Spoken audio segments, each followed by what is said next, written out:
ठाण्यात राष्ट्रवादी काँग्रेस महायुतीमधून लढणार नाही अशी सूत्रांची माहिती आहे। ठाण्यात अजित पवारांची राष्ट्रवादी स्वतंत्र निवडणूक लढवणार असल्याची शक्यता वर्तवली जाते। त्यामुळे मुंबईप्रमाणेच ठाण्यामध्येही अजित पवार स्वबळाचा नारा देऊ शकतात।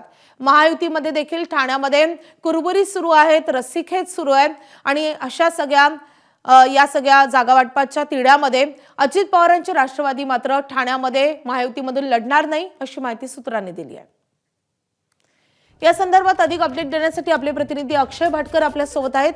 अक्षय, ठाण्यामध्ये महायुतीमध्ये शिंदे आणि भाजपमध्ये आधीच वाद आहे। आता अजित पवारांची राष्ट्रवादी त्यांच्यासोबत लढणार नसल्याचं स्पष्ट आहे।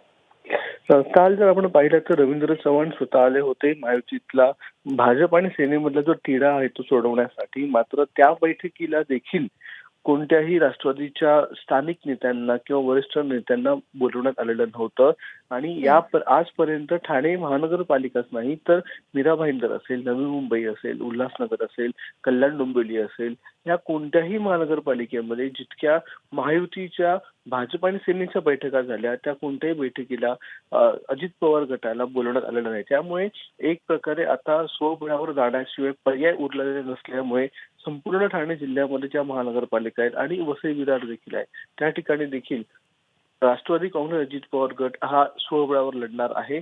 त्यातच नवी मुंबईमध्ये जो एक प्रवेश झाला होता राष्ट्रवादीच्या जिल्हाध्यक्षांना सेनेने म्हणजे शिवसेनेने शिंदे गटाने आपल्याकडे घेतलेला होता, तो प्रवेश करून घेतला होता।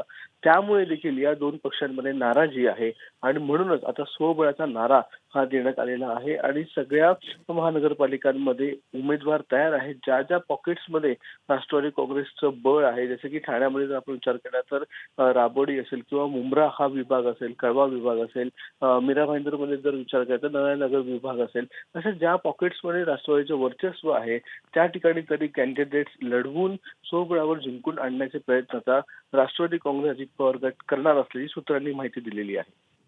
नक्कीच, आणि त्यामुळे ठाण्यात एका बाजूला महायुती, दुसरीकडे महाविकास आघाडी आणि ठाकरे बंधू आणि तिसरीकडे राष्ट्रवादी अशी तिरंगी लढत होऊ शकते। या संदर्भातले अपडेट घेत राहू। अक्षय, धन्यवाद या सगळ्या सविस्तर माहितीसाठी। एबीपी माझा, उघडा डोळे बघा नीट।